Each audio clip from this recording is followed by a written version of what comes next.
Chris, tawas na naman.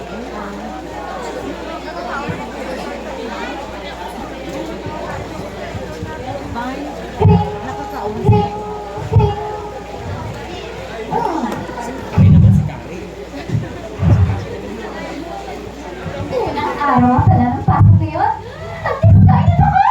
Dahil nakikita ko yung mga crush ko. Hi! Bobby! Bumangon ka na siya! Magandang oras na mga prinsesa! Nanay talaga? Aga-aga? Talak ng talak! Akala mo naman yung tutura kayo sa kanto? Opo, Marina. Ako'y babangon na. Dali-dali ako bumaba sa aking kama. Inayos ito at diretso pumunta sa banyo upang maligo. Inayos ang aking sarili sa harap ng salamin. Bahagyang umiti. Ay! Tulad ako talaga!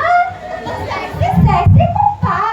36, 24, 36! Perfect! Lang, hindi sa akin na relasyon.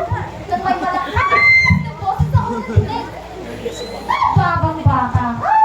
Hindi ka na talaga nakikano. Aba inay, dapat mo akong papalaki. Pagkat ang ganda ko ito, ay naman ako sa'yo. Diba? Ikaw mo ang sabi sa kanya na may malawak na ngiti sa aking labi. Sabay ilat sa kanya. Ngunit, napahiling ito at pinalikuran na lamang ako. Hinayaan ko na nga lang at baka masira pa ang araw ko. Anak, ay, nakakinahinintay. Ang lalaki ng turuan ng ugat ng Hay nako, siyempre, kailangan ko magpaganda sa unang pasok ko lang. Tama na nga yung ate mo. Akala ka naman hindi ba kaya ng pasok ko? Akala mo na sa baklang ko, wala akong alam. Pero para lang sa kalunan ninyo, first honor po ako. Sa laging may mga awards, perfect attendance, officer sa mga club, at syempre, palabot sa lahat ng bagay, competitive tong atin nyo, no? Kaya, sasalihan ko ang lahat ng mga clubs. Okay, everyone, take your seat and be ready to set the dance floor on fire. Eto na! Hindi sapat mamayabang ha? Aba! Nang sa officer na talento sa magsasayaw, igising ako! Kaya todo na to! Go, go, go! 1, 2, 3, 4, 5, 6, 7, 8, 7, 6, 5, 4, 3, 2, 1. Woo! Kapag na na. Pero sigurado, pasok ako dito. Dahil ginamit ko ang pagiging flexible ko. Tinitilan ko si teacher na biglang tumapon na sila niya sa akin. Eto na! Eto na! Ito na talaga! You out! Ha? Ako po ba? Yes! You get out! You don't belong here! Natameme po yung atin nyo. Hindi ko, pinakita ko naman yung dance move ko na malabili eh. Halos niwala niyo yung bewang ko sa katawan ko, sa kakakembot. Pero, hindi pa din sapat. Pero akala niyo siguro malulungkot na ako, no? Well, hindi. Halikaya ako lumabas at pumunta sa sports club. Hindi niyo din po na itatanong. Eh, may dugong atleta din po ako na munti ka na makasakit ng itong medalya dahil pamangkin ko ako ni Yulu.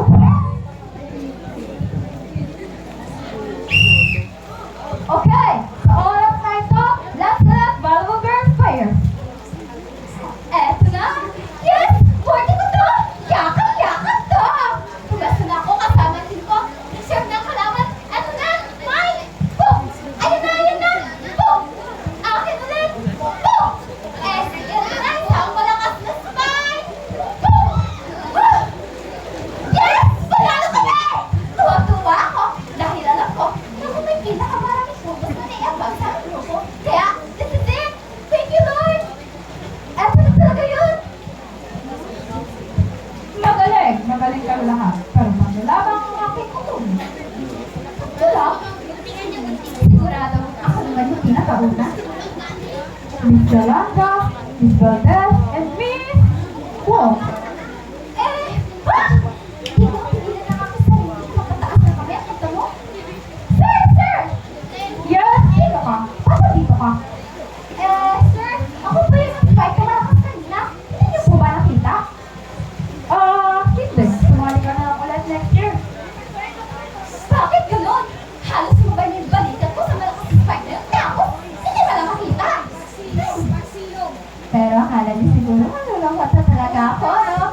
Well, palaban to, kaya go, go, go! Tayo inisas at pumunta sa club na natitira, ang Drama Club. Hindi niyo din po na itatanong. Dating nag-audition din ako sa PBB, pero sabi niyo kaya, pumunta po yung bahay.